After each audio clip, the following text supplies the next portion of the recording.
అధ్యక్షులు, వేదిక మీద ఉండేటువంటి వివిధ రాజకీయ పార్టీలకి ప్రాతినిధ్యం వహిస్తున్నటువంటి వారికి, సమావేశానికి హాజరైనటువంటి అందరికీ ముందుగా సిపిఐఎంఎల్ న్యూ డెమోక్రసీ పక్షాన ఉద్యమ అభినందనలు. మిత్రులారా, ఈరోజు నిర్వహిస్తున్నటువంటి డీలిమిటేషన్ ఏదైతే పార్లమెంటరీ నియోజకవర్గాల పునర్వ్యవస్థీకరణ అనేటువంటి అంశం మీద ఈ రౌండ్ టేబుల్ సమావేశం జరుగుతుందో, ఈ రౌండ్ టేబుల్ సమావేశాన్ని ఏర్పాటు చేసినటువంటి తెలంగాణ జనసమితి పార్టీకి, దాని అధ్యక్షులు ఎమ్మెల్సీగా ఉన్న ప్రొఫెసర్ కోదండరామ్ గారికి ముందుగా న్యూ డెమోక్రసీ తరఫున అభినందనలు తెలియజేస్తున్నాం. ఎందుకంటే భారతదేశం అనేటువంటిది ఇవాళ మనం ఒక దేశంగా మాట్లాడుకుంటున్నాం, కానీ ఇది ఉపఖండం. ఈరోజు మొత్తము చైనాని మించినటువంటి 140 లేదా 145 కోట్ల జనాభా కలిగినటువంటి ప్రజల్ని కలిగినటువంటి దేశం.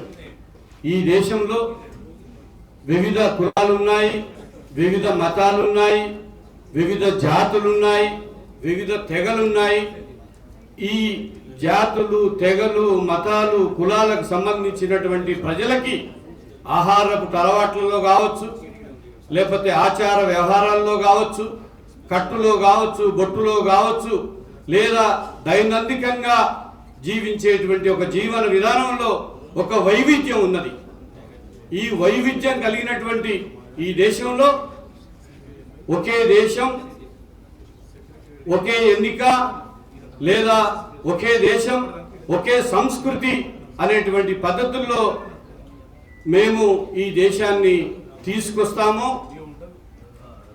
అంతిమంగా 1947లో ఈ దేశం నుంచి బ్రిటిష్ వాడు వెళ్ళిపోయిన తర్వాత 2047 వరకు ఈ దేశాన్ని హిందూ రాష్ట్రగా, హిందూ దేశంగా మారుస్తామని 1925లో నాగపూర్ కేంద్రంగా దసరా రోజున ఏదైతే ఆర్ఎస్ఎస్ ఆవిర్భవించి తనకు సంబంధించినటువంటి భావజాలాన్ని ఈ దేశంలో చాప కింది నీరులాగా తీసుకొస్తూ ఇద్దరితో ప్రారంభమైనటువంటి పార్లమెంటులో వాళ్ళ ప్రాతినిధ్యం గత 10 సంవత్సరాలుగా ఈ దేశంలో ప్రజలు తమ ఆకాంక్షల కోసం, తమ హక్కుల కోసం, తమ రక్షణల కోసం ప్రాణాలకు తెగించి పోరాడి సాధించుకున్నటువంటి హక్కుల్ని, అది కార్మిక హక్కుల్ని కావచ్చు, లేకపోతే మిగతా హక్కుల్ని కావచ్చు, చట్టబద్ధ సంస్థలు ఏదైతే ఏర్పడి పనిచేస్తున్నాయో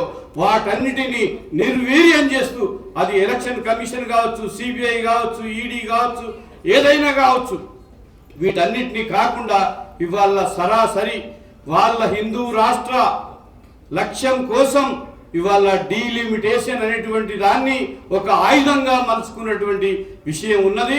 తప్పనిసరిగా సౌత్ ఇండియా అనేటువంటిది ఒక ఉనికి, అది ఏదో సెంటిమెంటల్గా, ఏదో ఇతరత్ర అవసరాల కోసం వచ్చినటువంటిది కాదు. దక్షిణ భారతదేశం అనేటువంటిది ఒకటి ఉన్నది. ఇది భవిష్యత్తులో కూడా ఇక్కడి ప్రజానికం మేము ఏ విషయాల్లో వెనుకబడి ఉన్నామో, లేకపోతే వివక్షత గురై ఉంటామో అనేటువంటి ఒక పద్ధతులతోటే భారత రాజ్యాంగాన్ని రాసినటువంటి కాలంలో హైదరాబాదును ఈ దేశానికి సెకండ్ స్టేట్గా, సెకండ్ క్యాపిటల్గా ఉండాలని ఆ రోజు రాజ్యాంగంలో రాసుకున్న ఇవాళ ఇవన్నీ పోతా ఉన్నాయి.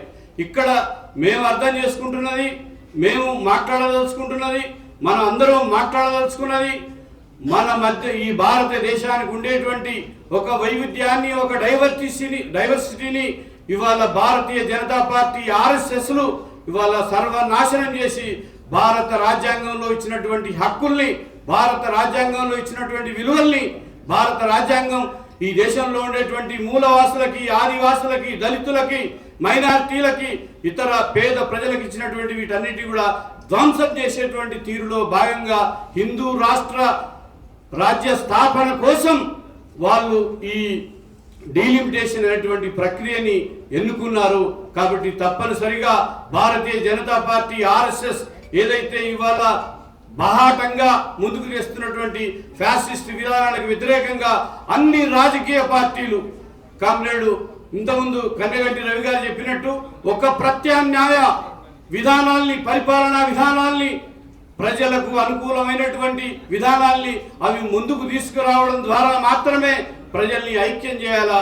ఈ దేశంలో ఉండే ఒకనాడు హిందూ ముస్లిం భాయి భాయి అన్నటువంటి ఈ దేశంలో ఇవాళ హిందువులు వేరు, ముస్లింలు వేరు, లేకపోతే సిక్కులు వేరు, లేకపోతే రకరకాల కులాలు మతాలు వేరనే పద్ధతుల్లో ప్రజల మధ్యన విభజన తీసుకొస్తూ ప్రజల్ని మతం పేరుతో చీల్చేటువంటి ఒక దుర్మార్గం ఏదైతే ఉందో ఈ దేశాన్ని కాషాయీకరణ చేసి మనువాదానికి అన్ని రంగాల్లో, ముఖ్యంగా విద్యారంగంలో పెద్దపీట వేస్తూ మనసుల్ని, పసిపిల్లల మస్తిష్కాల్ని ఇవాళ కాలం చెల్లిన భావాలతో ఇవాళ నింపి సమాజాన్ని కలుషితం చేసేటువంటి వైఖరి ఏదైతే ఉన్నదో దానికి సంబంధించి బీజేపీ ఫ్యాసిస్ట్ విధానాలకు వ్యతిరేకంగా మనందరం కలిసి కొట్లాడాలని, దాంట్లో భాగంగా డీలిమిటేషన్కి వ్యతిరేకంగా కూడా మనమందరం ఉద్యమించాలని సిపిఐఎంఎల్ న్యూడెమోక్రసీగా భావిస్తూ మాకు ఈ అవకాశం ఇచ్చినటువంటి తెలంగాణ జనసమితికి అభినందనలు.